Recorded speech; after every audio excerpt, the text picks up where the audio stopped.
फिर से NIOS के बारे में कुछ बताना चाहता हूँ। इससे पहले मैंने जो NIOS की वीडियो बनाई तो कई लोगों ने कमेंट किए कि ये वीडियो इसलिए बना रहा है कि उसे व्यूज अच्छे मिल सकें। तो मैं एक लड़का था, उसने बहुत ही गलत कमेंट किए हम NIOS भाइयों के लिए, कहा कि तुम लोग शिक्षक बनने लायक नहीं हो। तो एक व्यक्ति था KR जीत के नाम से था, उसने कमेंट किए कि तुम सिर्फ व्यूज बनाने के लिए, बढ़ाने के लिए वीडियो बना रहे हो और सरकार को दोषी ठहरा रहे हो, मोदी ने ऐसा कुछ नहीं किया। इस प्रकार से उन्होंने कमेंट किया है मेरे को, NIOS के ऊपर भी टिप्पणी की है। और मैंने अपने पहले ही वीडियो में बता दिया था, उससे पहले मैं कभी यूट्यूब पे नहीं दिखाई दिया, मैंने पहले ही वीडियो में बता दिया था कि मैं NIOS का छात्र हूँ। अगर विश्वास नहीं हो रहा तो मेरी ये देखिए मार्कशीट हमने पहले ही दिखाई थी, पहले ही मार्कशीट दिखाई। ये लिखा हुआ है ये लिखा हुआ है राष्ट्रीय मुक्त विद्यालय शिक्षा संस्थान, ठीक है, इस प्रकार से लिखा हुआ है। और फिर भी लोग विश्वास नहीं कर रहे कि यहाँ इसलिए वीडियो बना रहे हैं कि NIOS का मैं मजाक बना सकूँ। अरे मैं खुद ही NIOS का छात्र हूँ, मैं खुद ही समस्या में हूँ।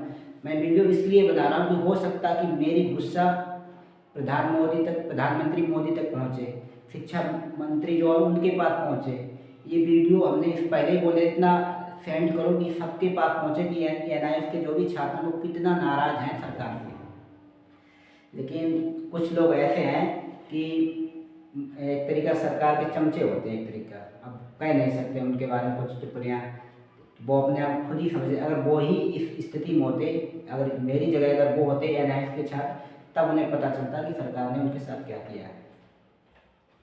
लेकिन क्या बताया जाए, अगर कुछ अच्छा करने भी जाओ तो लोग साथ नहीं देते। अगर मैं मोदी के खिलाफ, सरकार के खिलाफ बोल रहा हूँ तो क्यों बोल रहा हूँ, कहीं ना कहीं हम लोगों की समस्या है, उस समस्या का समाधान क्यों नहीं किया जा रहा है, क्यों नहीं NIOS को बैलेट किया जा रहा है, क्यों सरकार हमको धोखा दे रही, क्यों सरकार झूठे वादे कर रही है, क्यों सरकार हमारे देश के जवानों को गुमराह कर रही है। किस लिए?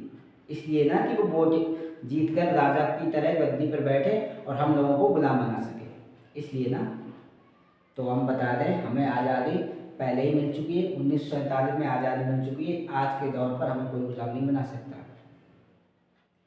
तो जो भी उनके नेतृत्व में, अगर सरकार के नेतृत्व में बोलना चाहता है तो बोले, हमें कोई फर्क नहीं पड़ता। मैं अपनी बात अपने भाइयों तक पहुंचाना चाहता हूं जो चुपचाप से बैठ गए हैं, कोई आंदोलन का कोई भी समाचार नहीं मिल रहा हमें। मैं सब यही चाहता हूँ कि सब एक साथ दिल्ली चले और अपनी NIOS को जीत को लेकर आगे बढ़े, क्योंकि हम लोग जीतेंगे तभी हम 14 लोग भाइयों का घर सही से चल पाएगा, वरना हम लोगों का भविष्य खतरे में है।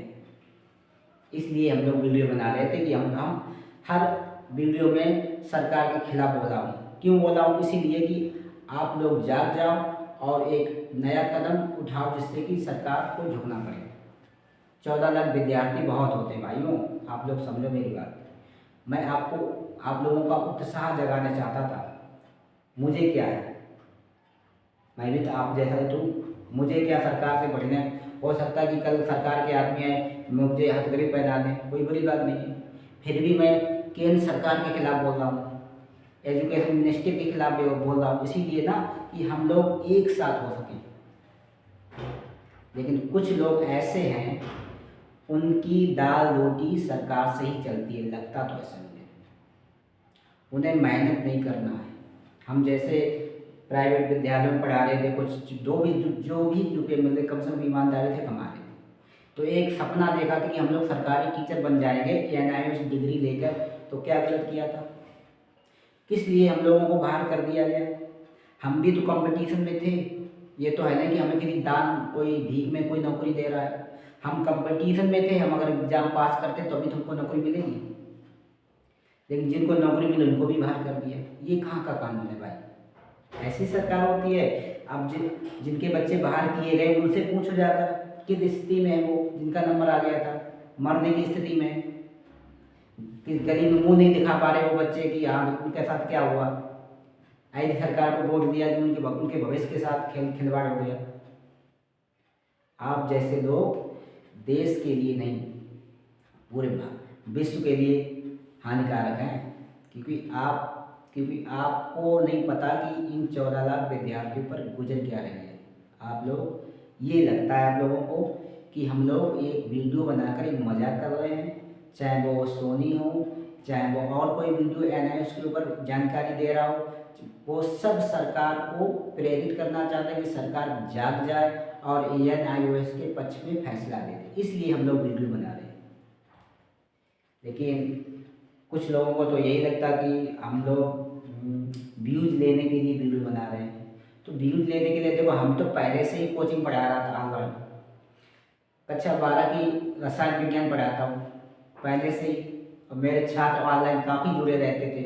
चाहे मेरे आप देख सकते हैं, इससे पहले 2 ही 4 मैंने वीडियो एनआईओएस के बनाए, उससे पहले जो भी वीडियो पड़े होंगे सारे यूपी बोर्ड परीक्षा से संबंधित ही पड़े होंगे, वो भी रसायन विज्ञान के ज़्यादा से ज़्यादा वीडियो।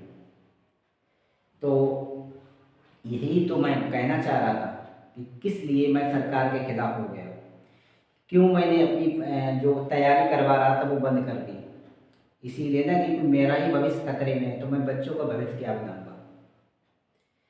तो सरकार से मेरा खास निवेदन है कि हम 14 लाख विद्यार्थियों के बारे में सुनिए और जागृत होइए और उसे सही तरीके से बैलेट करके हम लोगों को प्राइमरी टीचर बनने का मौका दीजिए। क्योंकि अब हम लोग और इंतज़ार नहीं कर सकते, क्योंकि हम लोगों ने डिसाइड कर लिया कि आप अगर फैसला हम लोगों के पक्ष में नहीं देंगे तो कहीं ना कहीं हम लोगों के पास एक ही विकल्प बचता है, वो है आंदोलन।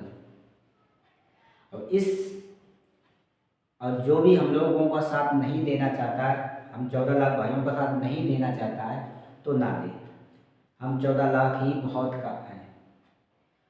इस आंदोलन में हम 14 लाख विद्यार्थी ही बहुत हैं, हमें किसी अन्य की ज़रूरत नहीं है। जो गलत टिप्पणियाँ करेंगे, हम आपके साथ हैं, लेकिन आप लोग हम लोगों के साथ नहीं हैं। तुम लोगों को लग रहा है कि ये एनआईओएस की डिग्री बेकार है ना, इसलिए आप लोग साथ देना नहीं चाहते हैं, क्योंकि आपका एक कंपटीशन और बढ़ जाएगा। अगर ये 14 लाख विद्यार्थी अंदर हो गए तो कंपटीशन उन लोगों को लग रहा है कि और बढ़ जाएगा, यही डर आपको है। तो मैंने तो पहले ही बोल दिया था, चाहे आप मेरी जगह हो तो या मैं आपकी जगह हो, बस एग्ज़ाम दो, जिसका एग्ज़ाम क्वालिफाई हो जाए नौकरी कर ले। तो मैं तो बस अपने भाइयों से बात करूंगा, एनआईओएस वाले भाइयों से बात ही करूंगा, और उनसे बस यही रिक्वेस्ट है कि एक साथ होकर हम कदम उठाएं, जिससे हम लोगों को जीत मिल सके। क्योंकि अब अगर ये चुनाव से पहले हम लोगों ने कदम नहीं उठाया और चुनाव से पहले हम लोगों को बैलेट नहीं किया गया, तो कहीं ना कहीं हम लोग कभी एनआईओएस से डीलेट की भी थी कोई याद नहीं रखेगा, और जो तुम्हारे आंसू निकले हैं वो सब जायज चले जाएंगे, उसका कोई अस्तित्व नहीं है, कोई मतलब नहीं रह जाएगा, क्योंकि हम लोग फिर एक तरीका से हार जाएंगे, फिर कोई नहीं हम लोगों को जिता सकता है। इसलिए अपने अंदर गुस्सा, जज्बा और बनाए रखें, जिससे कि हम सरकार के खिलाफ खड़े हो सकें। अगर खड़े हो पाए तो जीत मिलेगी, अगर पहले से अगर कुछ लोग हार गए हैं तो वो कहते ना कि एक इंसान अकेला कुछ नहीं कर सकता है। मैं खुल के कहता हूँ, मैं सरकार के खिलाफ हूँ, क्योंकि उस सरकार ने हम लोगों का समझो एक तरीका का घर बर्बाद किया है, हम लोगों को सड़क पे लाया है, हम लोगों को बेरोजगार किया, हम लोगों का फ्यूचर खराब किया।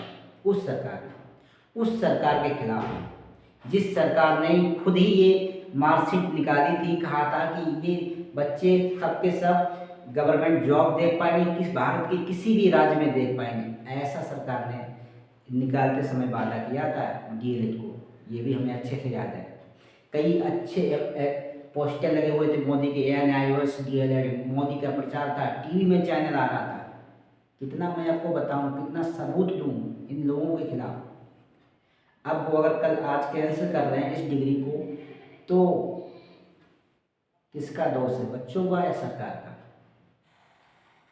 तो ठीक है, मिलते हैं फिर। आज देखता हूँ कमेंट कौन क्या करता है, सरकार के खिलाफ करता है या एनआईओएस के खिलाफ करता है। अगर बासपड़ा इंसानियत के नाते क्या करते हो, हम भी देखना चाहते हैं आप लोग, और हम 14 लाख भाई जरूर जाएंगे। मिलते हैं फिर, जय हिंद।